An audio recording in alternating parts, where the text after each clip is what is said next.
Bonsoir à tous, une vidéo un peu plus longue que d'habitude ce soir. Je ne voulais pas vous parler d'un cigare en particulier, je voulais rester sur un thème un peu plus général.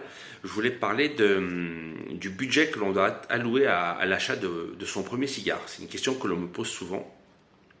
Alors, il ne faut pas fonctionner en termes de budget. C'est pas parce que vous allez mettre beaucoup d'argent dans votre cigare qu'il va être meilleur. Meilleur étant quelque chose de très subjectif. Vous pouvez mettre 50 € dans un cigare qui va peut-être être trop fort pour vous alors que vous recherchez plutôt de la douceur, et inversement. Il sera peut-être trop doux alors que vous aspirez à quelque chose d'un peu plus corsé. L'argent n'est pas le facteur le plus déterminant dans le plaisir que vous allez avoir à déguster un cigare.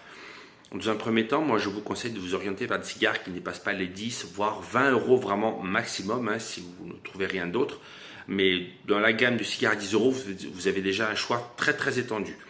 Ensuite, ce qui va faire la différence, c'est la conservation. Conservez votre cigare en cave au moins une quinzaine de jours. Alors sur certains cigares, c'est plusieurs mois, voire plusieurs années.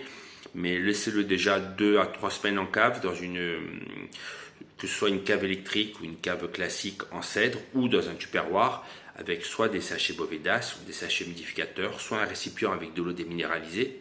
Votre cigare a besoin d'humidité pour continuer à s'améliorer dans le temps. Ensuite, une fois passé la période de conservation, ce qui va être important, ça va être la coupe de votre cigare. Privilégiez les coupes courtes, ne coupez pas un morceau d'1 centimètre, faites une coupe très courte de l'ordre de quelques millimètres pour éventuellement le recouper un peu derrière si vous n'avez pas assez de fumée, si vous n'avez pas assez d'air qui passe ou si votre cigare est trop fort pour vous. Le fait de l'ouvrir, ça va l'adoucir un petit peu.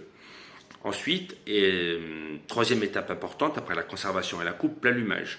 Si vous l'allumez avec un chalumeau, faites attention à ne pas trop coller la flamme contre le cigare. Votre cigare ne doit pas trop noircir au bout. Un cigare qui est trop brûlé va devenir beaucoup plus nocif.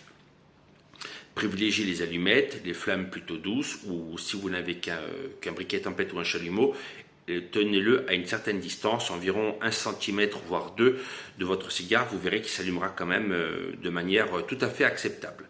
Voilà, je referme cette petite parenthèse. Je vous retrouve pour le dernier live du mois d'août d'ici une petite heure. Bonne dégustation.